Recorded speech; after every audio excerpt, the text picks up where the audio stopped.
Infertility क्या होती है? पर थोड़ा उसके बारे में ब्रीफ कर लीजिए। इनफर्टिलिटी होती है कि अगर कोई कपल 1 साल तक अनप्रोटेक्टेड सेक्स के बाद भी प्रेगनेंसी नहीं हो पाए तो हम उसे इनफर्टिलिटी में रखते हैं कि भी ये कपल को इनफर्टिलिटी की प्रॉब्लम है।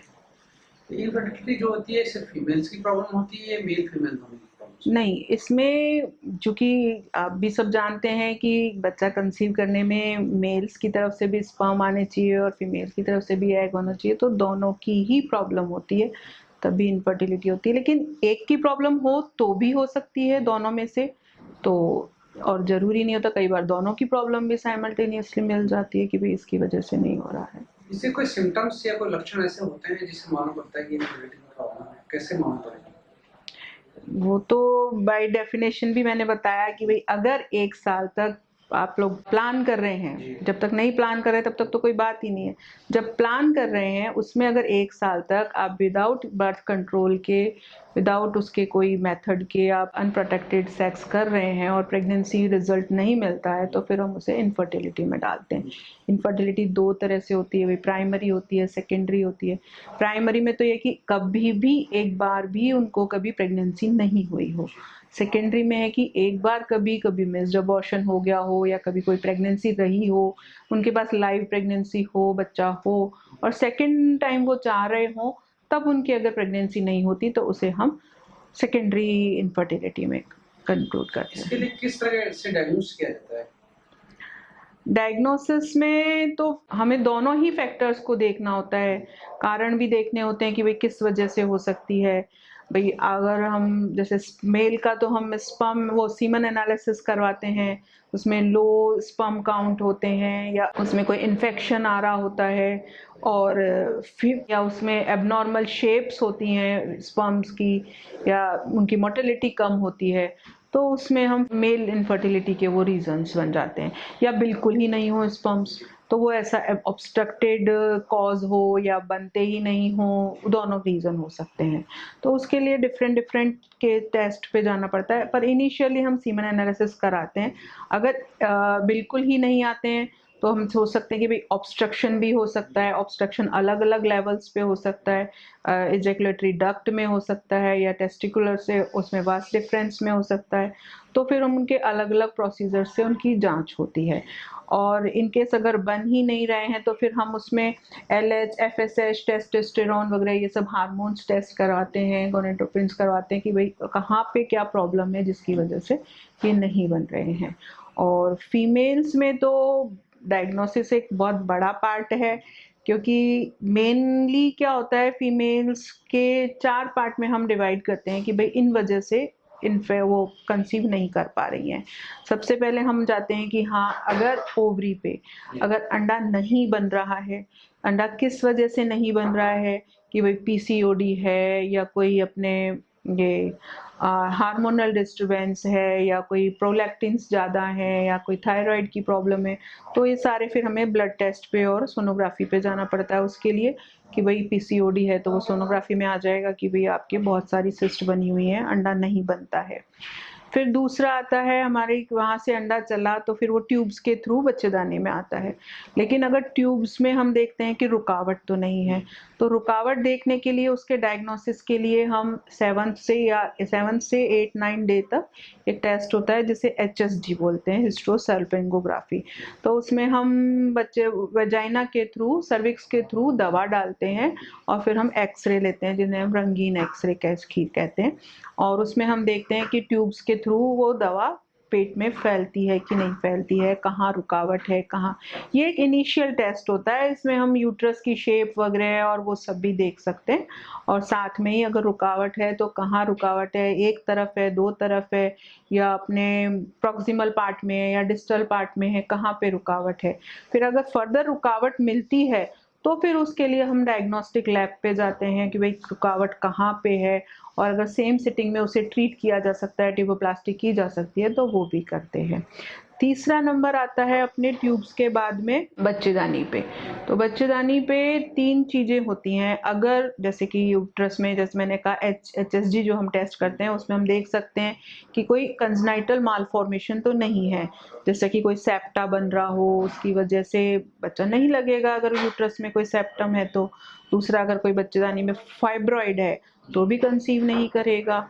और तीसरा, अगर उसमें कोई इन्फ्लेमेशन है, इन्फेक्शन हो रखा है, इन्फ्लेमेशन हो रखा है, जैसे कि एंडोमेट्रियोसिस कोई डिजीज़ है, तो भी वो नहीं लगेगा। तो फिर उसके लिए अलग-अलग टेस्ट होते हैं और एक एशरमैन सिंड्रोम भी होता है जिसकी वजह से उसमें बैंड्स बन जाते हैं, या ट्यूबरकुलोसिस है बच्चेदानी का तो उनकी वजह से भी नहीं लगेगा।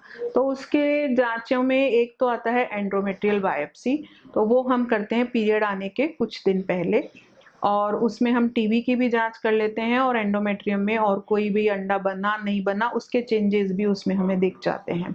उसके अलावा जो बच्चेदानी में अगर कोई इन्फेक्शन है या वो एंडोमेट्रियोसिस वगैरह है तो वो हमें डायग्नोस्टिक लैब, जो मैंने भी एक प्रोसीजर बताया था जिसमें हम दूरबीन डाल के हम अंदर सब तरफ देख लेते हैं कि उसमें अगर एंडोमेट्रियोसिस है, वो सब है, तो फिर उसकी दवा भी चलानी पड़ती है। और अगर कोई जांच हो और अगर सेप्टम है तो उसका तो हम हिस्टोस्कोपिकली जाके, दूरबीन ही होती है वो भी, लेकिन वो हम बच्चेदानी के रास्ते से डालते हैं और उसमें सेप्टम को बाइसेक्ट करके उसको ट्रीट कर देते हैं ताकि वो निकल जाए और हम वहाँ से प्रेगनेंसी कर सकें। फिर उसके बाद में आता है हार्मोनल, जो कि सबसे इम्पॉर्टेंट पार्ट है। कई बार खुद हार्मोन्स ये बच्चेदानी वाले हार्मोन्स हैं और भी हार्मोन्स जो बॉडी में है, सभी कॉज कर सकते हैं प्रेगनेंसी नहीं होने के लिए। अगर किसी पेशेंट के हाइपोथायराइडिज्म है तो उसमें भी प्रेगनेंसी के चांसेस कम हो जाते हैं। अगर हाइपर प्रोलेक्टिनीमिया है तो उसमें भी प्रेगनेंसी के चांसेस कम हो जाते हैं क्योंकि ओव्यूलेशन ही नहीं होगा।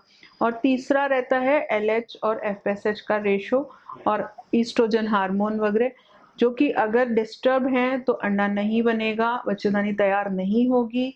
अगर जैसे जिस टाइम बच्चा वो कंसीव करके आता भी है, अगर बच्चेदानी तैयार नहीं होगी, एंडोमेट्रियम प्रोलिफरेट नहीं करती है, तो वो कंसीव ही नहीं होगा, वो तैयार ही नहीं होगा। ये सब तो मेन रीजन ये रहते हैं। इसके अलावा लास्ट और लीस्ट है कि अगर सर्विक्स पे ही कोई प्रॉब्लम है, उसकी कोई सर्जरी पहले हुई है, या कोई वहाँ पे रुकावट है, बच्चेदानी का मुंह बंद है जैसा कि वो बोलते हैं, तो इन सब कारणों की वजह से टोटल मिला के ये सारा रहता है। तो इसमें हम सबसे पहले तो ब्लड टेस्ट पे जाते हैं, जो कि हम पीरियड के सेकेंड डे बुलाते हैं पेशेंट को। फिर हम एक प्राइमरीली सोनोग्राफी कराते हैं जिसमें हम ये देख लें कि बच्चेदानी वगैरह सब नॉर्मल ठीक है कि नहीं है। अगर इन केस जैसे किसी को पीरियड्स आते ही नहीं हैं तो वो भी COD भी हो सकता है। और उसके अलावा अगर उसको कभी आए ही नहीं है तो उसको कोई कंजेनाइटल मुलेनियन सिंड्रोम वगैरह भी हो सकता है जिसमें कि उसकी बच्चेदानी ही डेवलप नहीं हुई हो, तो वो सब देखना भी पड़ता है। और उससे भी पहले आता है इंटरनल एग्जामिनेशन, जिसमें कि हम सब चीज़ें चेक कर लेते हैं, ब्रेस्ट वगैरह भी बने हैं कि नहीं, और बच्चेदानी वगैरह का हमें क्या फीलिंग आ रही है, वो सब हम इंटरनल एग्जामिनेशन पे देख लेते हैं। उसके बाद सेकंड डे जो मैंने बताया उसमें हम पहले एक सोनोग्राफी देखते हैं और फिर कुछ एक ब्लड टेस्ट होते हैं जिसमें कि नॉर्मल लेवल चल रहा है कि नहीं पेशेंट का, वो सब देखते हैं। साथ ही हम सीमन एनालिसिस पे जाते हैं। तो ये सब तो प्राइमरी होते हैं। इसके बाद इनमें क्या क्या निकलता है उसके हिसाब से आगे चलता है। ठीक है, ये रहता है। इसमें एज फैक्टर कोई काउंट किया जाता है? एज फैक्टर का बहुत बड़ा रोल है। 25 से 35 साल की उम्र हम जिसको सबसे ज़्यादा रिप्रोडक्टिव एज मानते हैं। इसके बाद में जैसे जैसे होता है वैसे वैसे अंडों की क्वालिटी और वो गिरती जाती है, संख्या भी गिरती जाती है। AMH एक हार्मोन होता है जो भी कम हो जाता है। इसके अलावा मेल्स में भी, हालांकि मेल्स में बहुत ज़्यादा फर्क नहीं पड़ता, लेकिन फिर भी स्पर्म्स की क्वालिटी पे और मोर्टेलिटी पे इन पे फर्क पड़ता है। तो इसलिए बोलते हैं कि भाई ज़्यादा एज में प्रेगनेंसी होने में और दिक्कत होती है क्योंकि आपका एज टाइम वो निकल जाता है। तो इसलिए अगर आपको इनिशियली लग रहा है भाई आपकी अगर मैरिज 25 में, 26 में, 27 में हुई है, 1-2 साल आपने नहीं प्लान किया, उसके बाद प्लान भी किया और 1 साल में आपको रिजल्ट नहीं मिल रहा, तो आप जल्दी ही ट्राई करें कि आप उसके ट्रीटमेंट को लें, क्योंकि जैसे जैसे आप लेट होते जाते हैं तो चांसेस और कम हो जाते हैं, ट्रीटमेंट के चांसेस भी कम हो जाते हैं। ऐसे कई सारे पेशेंट होंगे मैडम जो इस तरह की परेशानी से सफर कर रहे होंगे, इनके लिए क्या मैसेज देंगे आप कि उनको कितनी जल्दी अपना डायग्नोस रहना चाहिए? भाई एज सुन एज, जैसे मैंने कहा, जब उन्हें पता चले कि हाँ भाई हम नहीं कंसीव कर पा रहे हैं और हम करना चाहते हैं, तो उनको ट्रीटमेंट ले लेना चाहिए। क्योंकि जैसे जैसे भाई ये जो मैंने बताया कि ट्यूब्स बंद होने की फैक्टर है, तो एक सेक्सुअली ट्रांसमिटेड डिजीज की वजह से होती है। अगर हम प्राइमरी ट्रीटमेंट करके उसको ठीक कर लें तो ट्यूब्स बंद नहीं होंगी। मतलब ये है कि बीमारी बढ़ने के बाद में उसको ठीक करना ज़्यादा मुश्किल होता है, बजाय कि आप पहले प्राइमरी स्टेज पे ही अपन देख लें कि भाई ये प्रॉब्लम्स हैं और ये हम नहीं करें तो इनसे हमें वो हो सकता है। दूसरा ये है कि मेंस को स्मोकिंग, अल्कोहल और एक ओबेसिटी, दोनों को ही, मेल्स और फीमेल दोनों ही पार्टनर्स को ओबेसिटी का तो बहुत ही ध्यान रखना है। जैसे जैसे बीएमआई फैक्टर बढ़ता है वैसे वैसे प्रेगनेंसी के चांसेस कम हो जाते हैं। मैडम, ऐसे एक मिथ है कि ज़्यादा जो लोग जनता मानने में देखने में आता है कि वो फीमेल को इसके लिए दोष देते हैं, इसके लिए क्या बताना चाहिए? नहीं, देखिए ऐसा है कि जो बच्चा बनता है, गैमीट जो बनता है जायगोट, उसमें जब तक मदर का पार्ट आएगा और मेल का पार्ट आएगा तभी बच्चा बनेगा। ऐसा तो है नहीं कि भाई केवल एक मदर ही रेस्पॉन्सिबल हो सकती है। तो मोस्टली ये होता है कि हाँ, फीमेल्स में बहुत सारे रीजंस हो सकते हैं, लेकिन 50-50% चांसेस होते हैं। इसलिए दोनों का ही एनालिसिस कराना जरूरी होता है। आप एक तरफ केवल फीमेल को मेडिसिन दिए जा रहे हैं, उसका ट्रीटमेंट कराए जा रहे हैं, और मेल में प्रॉब्लम है तो उसका कोई फिर रिजल्ट मिलेगा ही नहीं। मैडम, इसमें बताएं कि क्या ट्रीटमेंट किस तरह से होता है? ट्रीटमेंट पार्ट में ऐसा है कि इसमें जो आपकी प्रॉब्लम निकलती है पर्टिकुलर, उसी का ट्रीटमेंट किया जाए। हम एम्पेरिकली दवाइयाँ देते रहें और उसका कोई मतलब नहीं होता। जो हमारी प्रॉब्लम है उसी को ठीक करना होता है। मान लीजिए कि मेल्स में अगर रुकावट है तो उस रुकावट को दूर करना है, और अगर नहीं बनने की प्रॉब्लम है तो उसको दूर करना है, और अगर बिल्कुल ही नहीं बनते हैं तो फिर आपको एक IUI विद डोनर स्पर्म के साथ जा सकते हैं। अगर कम बनते हैं तो फिर ICSI विद IVF के साथ जा सकते हैं। और अगर बनते हैं लेकिन रुकावट की वजह से, तो रुकावट को ठीक किया जा सकता है। ऑपरेशंस होते हैं, जैसे वेरिकोसील का भी ऑपरेशन होता है, वास डिफरेंस में ऑब्स्ट्रक्शन है तो उसका भी ऑपरेशन होता है। तो हम रुकावट, उसके मतलब रीजन जो हमें मिलेगा उसके हिसाब से हमें ट्रीटमेंट देना होता है। अगर कोई इन्फेक्शन आ रहा है जिसकी वजह से उनके स्पर्म्स पे क्वालिटी पे फर्क पड़ रहा है तो एंटीबायोटिक्स वगैरह दे के पहले स्पर्म्स को उनको इम्प्रूव करना पड़ता है। ऐसे ही फीमेल्स में है। फीमेल्स में अगर अंडा नहीं बन रहा तो हम मेडिसिन देते हैं, ओव्यूलेशन स्टिमुलेट करते हैं। उसके लिए मेडिसिन भी होती हैं, इंजेक्शंस भी होते हैं, ड्यूरेशन करके। और फिर जब अंडा बन रहा है नहीं बन रहा, उसकी हम एक ओव्यूलेशन स्टडी करते हैं। भाई 12वें दिन, 13वें दिन, 14वें दिन, 15 दिन, अलग अलग दिन सोनोग्राफी करवा के कि भाई इस दिन अंडा बना है नहीं बना है। और साथ में एंडोमेट्रियम भी देखते हैं कि बच्चेदानी तैयार भी हो रही है कि नहीं। जब सब कुछ ठीक होता है तो उस दौरान फिर हम इंजेक्शन वगैरह लगवा के ओव्यूलेट करवाते हैं। और फिर अगर जरूरत है कि भाई IUI करना है, मतलब मेल के स्पर्म्स को उसमें डालना है, तो वो करते हैं। और नहीं, फर्स्टली तो टाइमली इंटरकोर्स कि भाई आप इस टाइम पे इंटरकोर्स कीजिए तो आपको रिजल्ट्स मिलेंगे, तो वो ही करते हैं। और फिर अगर फर्दर और बीमारी, जैसे मैंने आपको बताया ट्यूब्स में रुकावट है तो ट्यूबोप्लास्टी की जाती है।